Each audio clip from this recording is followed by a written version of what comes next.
SC Media and our sponsor, Now Secure, are proud to present this month's CISO Stories program. This is the show where CISOs share tales from the trenches and unpack leadership lessons learned along the way. Find this month's CISO Stories content at CISOstoriespodcast.com. The Cyber Risk Collaborative is a unique membership community enabling cybersecurity leaders to work together in a trusted environment. To learn more, please visit CISOstoriespodcast.com/CRC. Greetings, everyone. Welcome back for another month's episode of CISO Stories Podcast. You got me, your host, Jess Hoffman, with Dawn Capelli. I'm so excited to have you here. It's been like over a year. I've been like, please come. But we were waiting for the best topic, which is threat intel, and that's all about what you do. It's so exciting. How are you doing today, Dawn? I'm great. I am so happy to get to talk to you again, Jessica. Yes, we first met over a year ago. Time flies. At the FutureCon, you did a keynote on ransomware across the world, and it was just so fascinating to see, like, literally the U.S. gets hit so hard compared to the rest of the world, and that was what 14 months ago, and I'm sure it's just changed so much since then. Yeah, it has increased. Let me look at my cheat sheet. It increased 87% over the year before. And that's based on our data from 2024. And so I'm sure in 2025 it's even higher. We have someone in Dragos that's all he does is tracks ransomware attacks. And these are ransomware attacks against industrial organization like water, power, manufacturing, chemical, pharma, transportation. And I could look right now in our Slack channel. It's just growing all the time. It's incredible, like daily, how much this is happening. That's so scary. I hate to start off like that. I mean, why not? Doom and gloom at first. We'll get to the good stuff later. So, when we were doing our prep and talking, you hit on some really good points about where, this industrial tax like really kind of took off and was like prevalent and boom in everybody's face. Why don't you tell us a little bit about that? Yeah, so we do a year in review every year at Dragos, and we look at what we've seen happening that year. So it's based on fact, empirical data. What have we seen in our platform? What have our consultants seen? We do incident response. What do we see in those cases? And there's been a big change since 2022 when the Russian and Ukraine war broke out. The geopolitical climate in the world really changed cyber threats around the world. So it all started, it used to be in critical infrastructure. A nation state wouldn't attack another nation's critical infrastructure, kind of like the Cold War with nuclear bombs. Russia wouldn't drop a nuclear bomb on the US because we would drop one on them and the whole world would be gone. Mutually assured destruction. Well, we kind of had that with cyber as well, as far as state actors. But that's all changed now. We had Russia and Ukraine attacking each other's critical infrastructure. Then NATO countries got involved in the conflict, and then they started being attacked, their critical infrastructure. Israel, Hamas, that conflict started. We saw critical infrastructure attacks over there. Iran got involved, US got involved. It's really just, I hate to be like fear, uncertainty, and doubt, FUD, but we've talked about this for years and it's now happening. So it's a big wake-up call, and it's not just critical infrastructure. We started talking about ransomware. That is focused on manufacturing. Manufacturing for many years has been the biggest sector hit with ransomware attacks because it's hard to recover. You're more likely to pay the ransom and pay bigger ransom because your operations are disrupted and you're not bringing any money into your company. So, yeah, it's time. We can't say, yeah, we have to do that, but not yet. And I know you do a lot of great things at Dragos to help the community free otherwise, and we'll get to that too. And FUD is totally fine. We're in cybersecurity. I think we could all agree that's what it is these times. The present clear and danger. You mentioned that you met with a victim of the VoIP typhoon recently, and that sounded like real clear and present danger in our backyard. What was that like? Yeah, that's the thing. I started by talking about state actors and critical infrastructure. I didn't mention China, Volt Typhoon. We have a threat group that we call Volt Site, which has been linked to Volt Typhoon, China.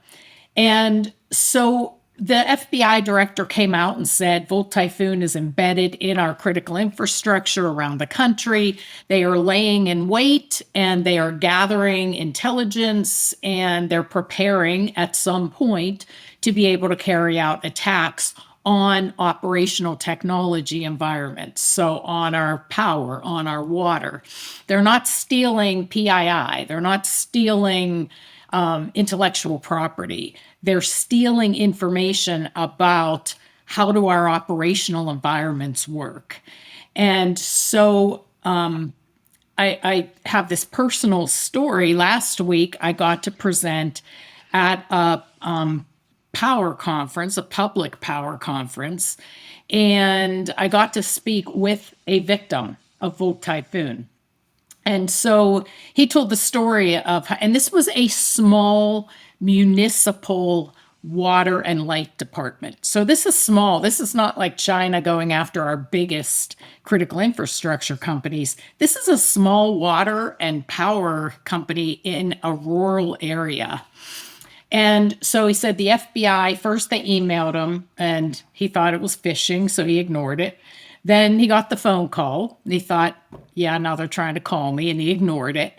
Then they knocked on his door, showed them the badge, and he still couldn't believe, like, they're saying China is in my network. That can't be right. So he called the local FBI office, and they confirmed, yeah, he is our agent, so he's for real. So then he came in, and they had just purchased Dragos, so we hadn't even installed it yet.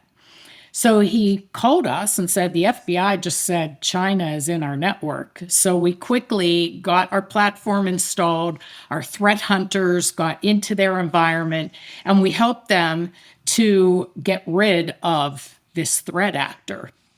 What was interesting about it was that we saw they were intentionally looking for that operational technology information. They wanted SCADA device configurations, OT operational process information. So, and they also wanted critical customer information. And that's interesting. Think about it. You may be small or medium and think, who would ever pick on me? Well, who are your customers? And that's my message I'm really trying to get out now. I met with a bunch of manufacturers yesterday and I said to them, your plants probably aren't in the middle of a city, right? They're out, manufacturing plants are out in rural areas. They're not in the big populated areas. So where do you get your water? Where do you get your power? Probably from these small or medium-sized companies. So we have to think even bigger than ourselves now. We have to think about the whole ecosystem. We're all in this together and we have to all make sure we're spreading the word to everyone.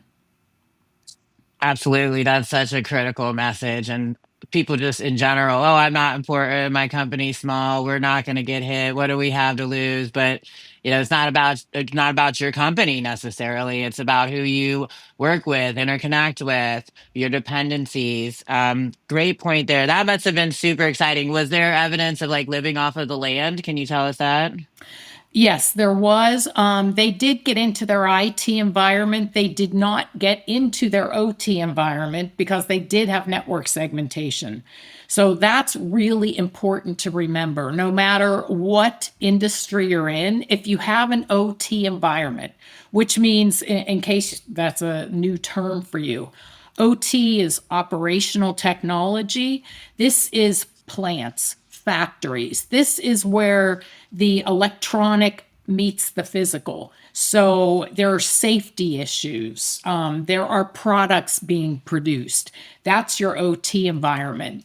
It's very important to segment your IT from your OT because usually the threat actors get into IT. I mean, there's so many ways to get into IT these days, unfortunately.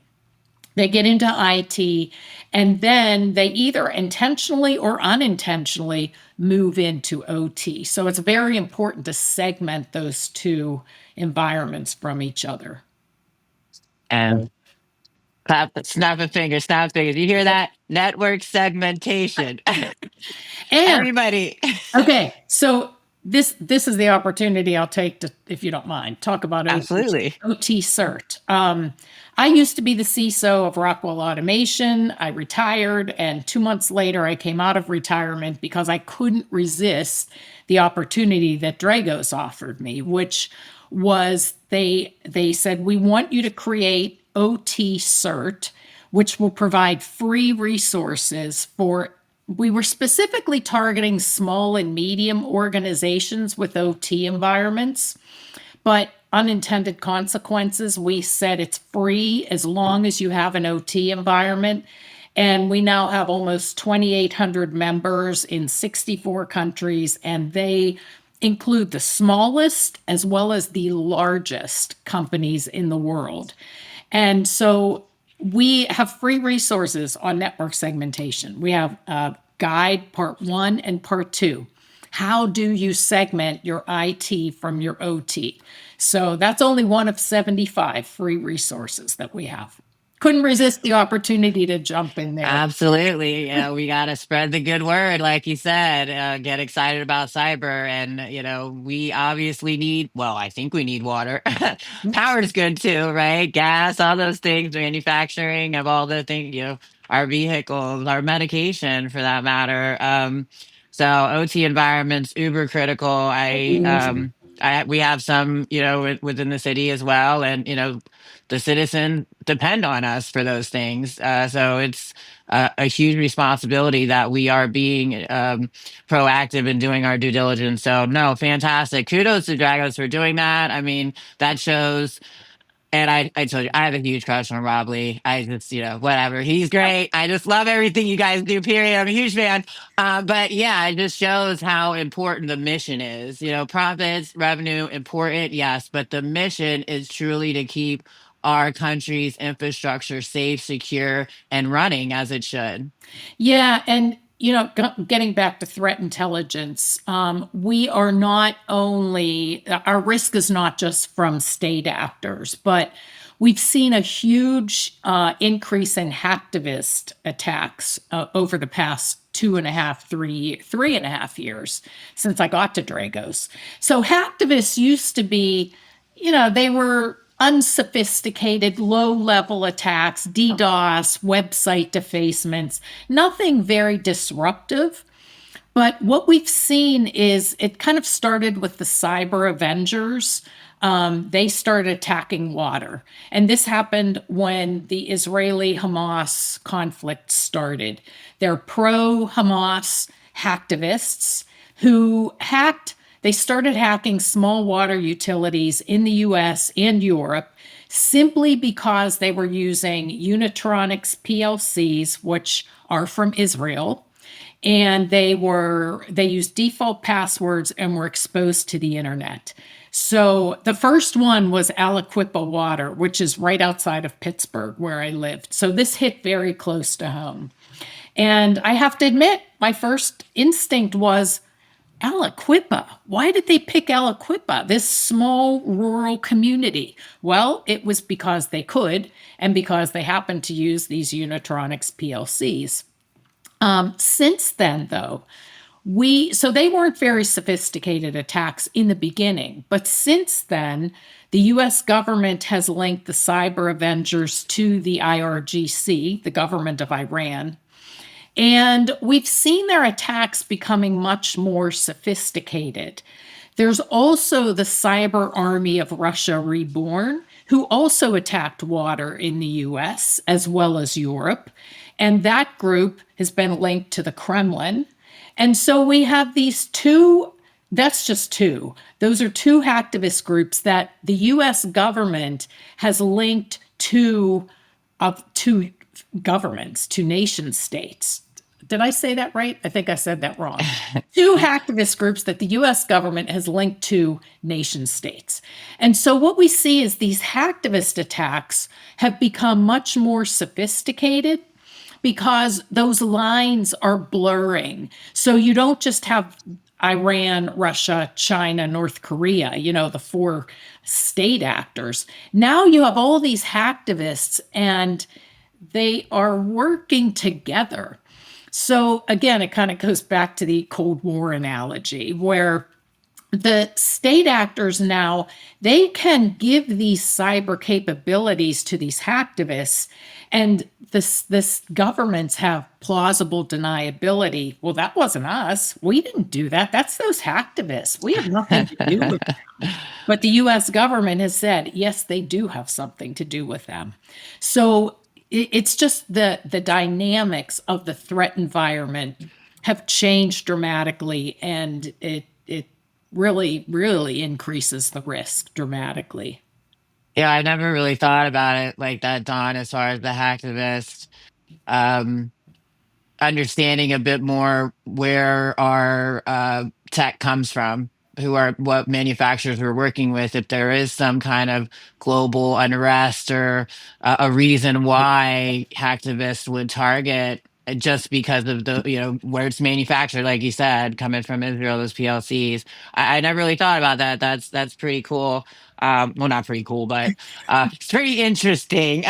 Making Yeah. mental note. Good segue. Let's talk about Pipe Dream. You mentioned that also impacts a lot of different OT environments because of the having the same vendors or manufacturers there. What have you seen as far as Pipe Dream? Yeah, so we track every ICS malware there is. And from 2010, Stuxnet, until 2021, there were 5. That's it. Now, you CISOs that are in IT, you are IT security experts, there are new types of malware coming out in IT like constantly. But in OT, there have only been 5 from 2010 to 2021.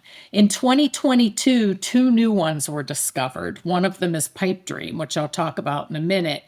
And since then, there have been 2 more. So we've gone from 5 in 11 years to 9 over the past 3.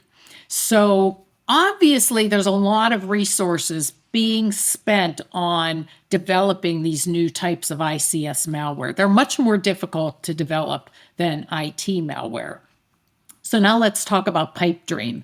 This was discovered by the US government in 2022, and it's kind of like the cobalt strike of industrial control systems. In the past, all of the ICS malware targeted a specific vendor and a specific device and a specific sector. Very, very targeted. But PipeDream targets 5 different industrial control system protocols that are used by hundreds of vendors in thousands of products. So you can't patch against PipeDream.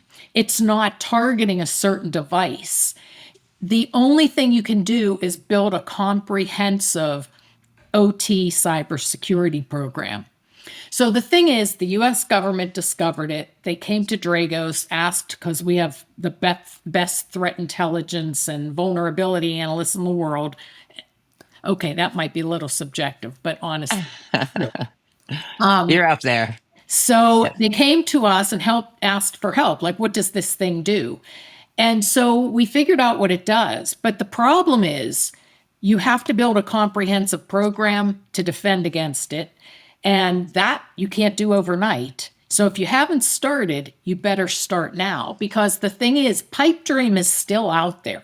Whoever developed that still has it. And they put a lot of resources into developing this thing. It's very complex, very sophisticated. So they're going to use it at some point in time, and we need to be ready. Well, how was it discovered? Have there been records of attacks? No, it's never been used. Very important point. I'm glad you asked that question. I forgot to say that part.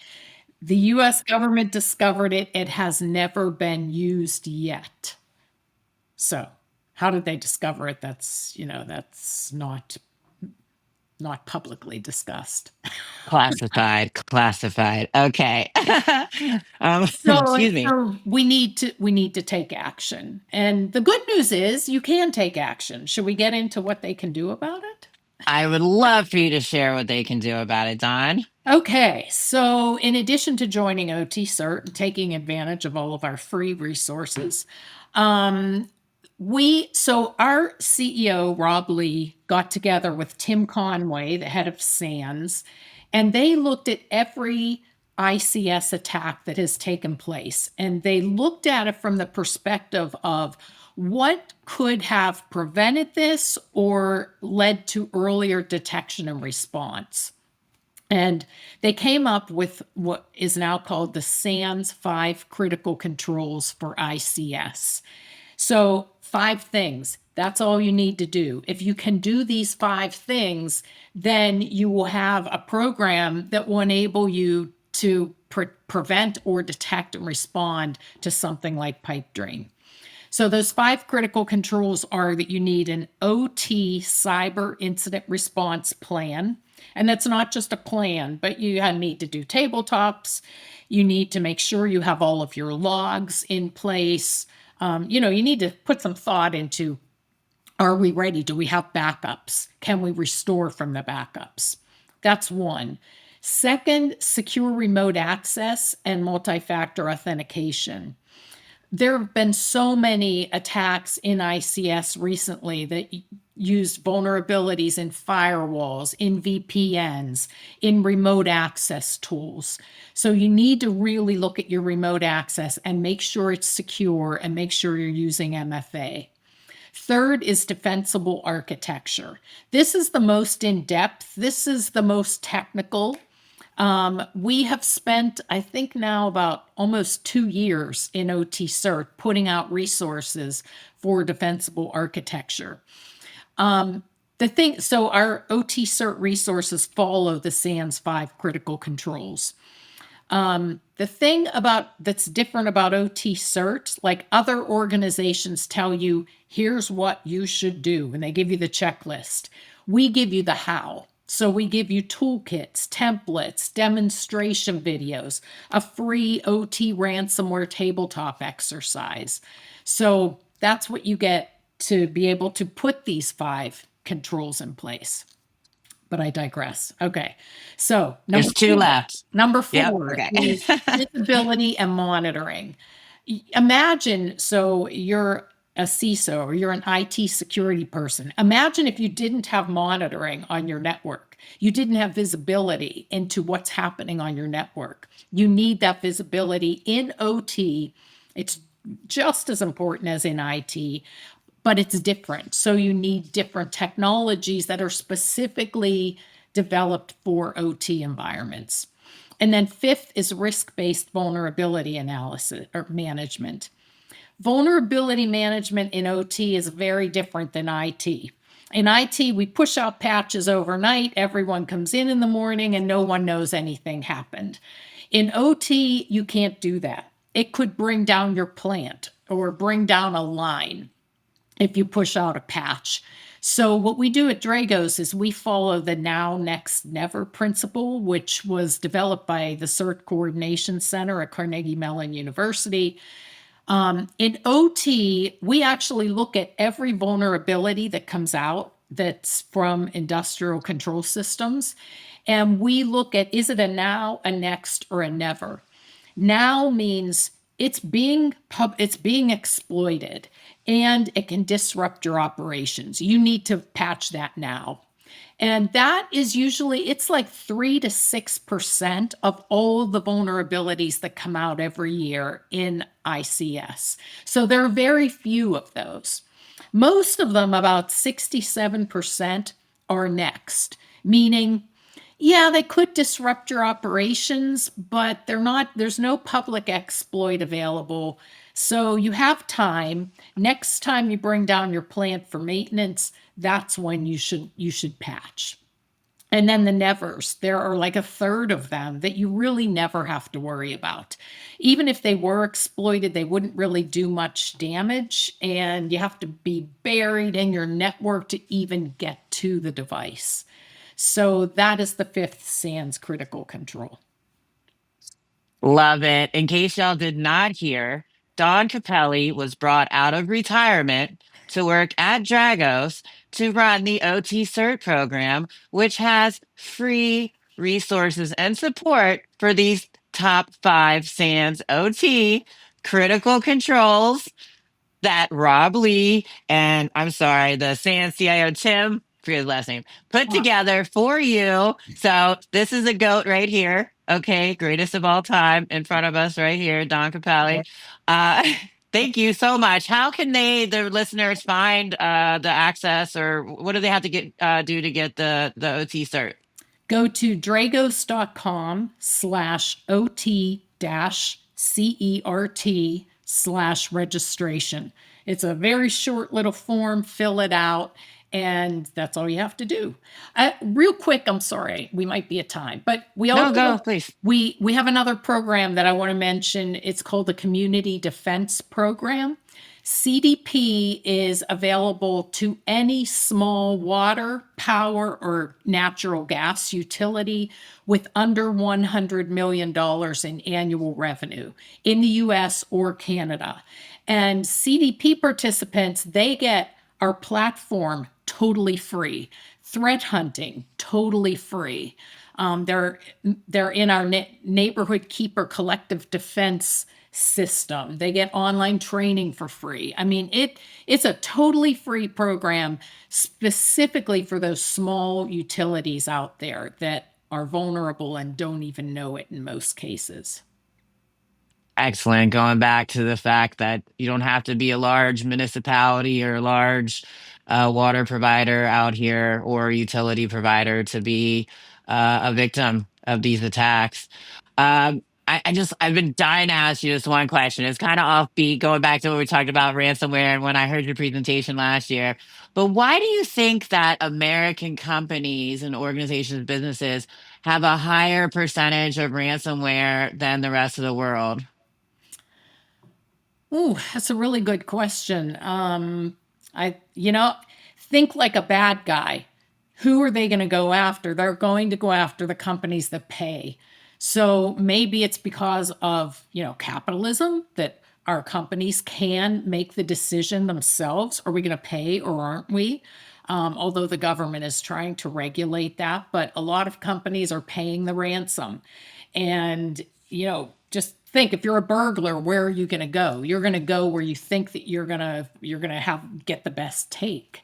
So that's why everyone says don't pay the ransom, because you're only encouraging the threat actors. But on the other hand, I can tell you, as CISO at Rockwell, we decided we will never pay the ransom, but I know never say never, because I know other CISOs and CEOs that made that decision. But then when they were hit and realized how long it would take to recover, it's a really hard decision to make. So don't put yourself in Huge. that position.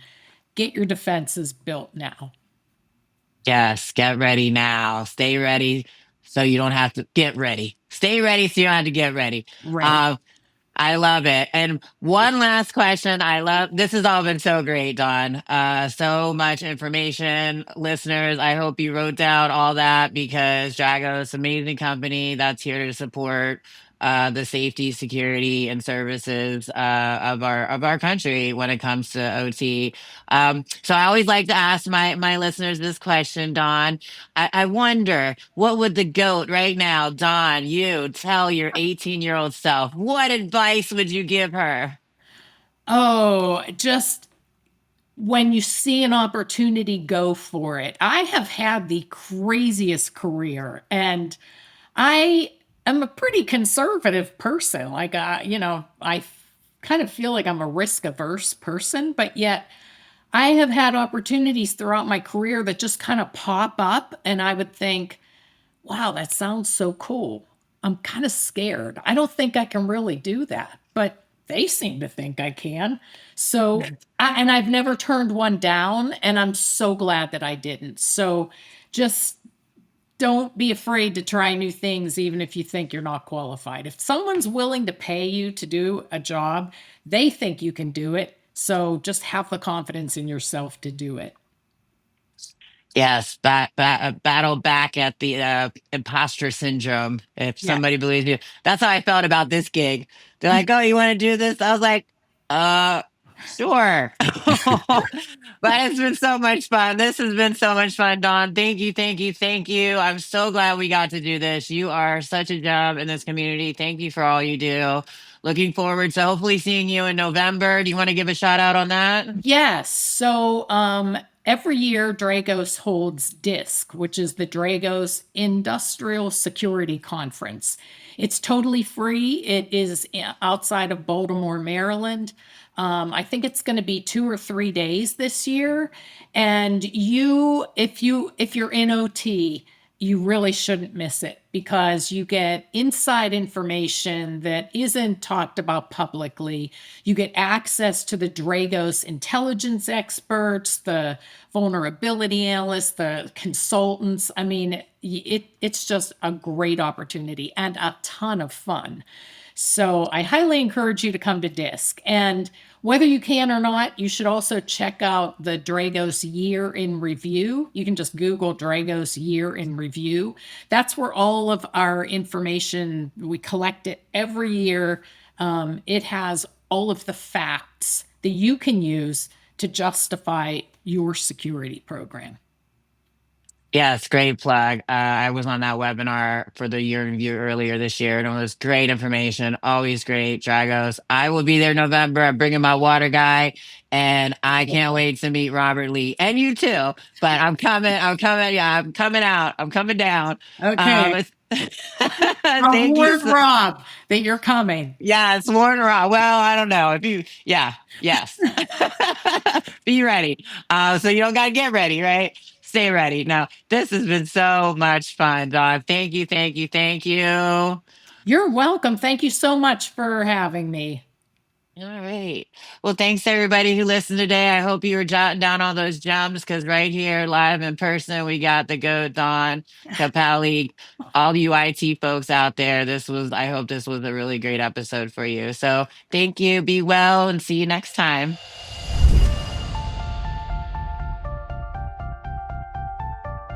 Thank you for tuning in for this month's episode of the CISO Stories podcast. We want to say a special thank you to this month's sponsor, Now Secure. Learn more at cissostoriespodcast.com/Now Secure. Please subscribe to the CISO Stories podcast and you'll receive a new episode on the second Monday of each month.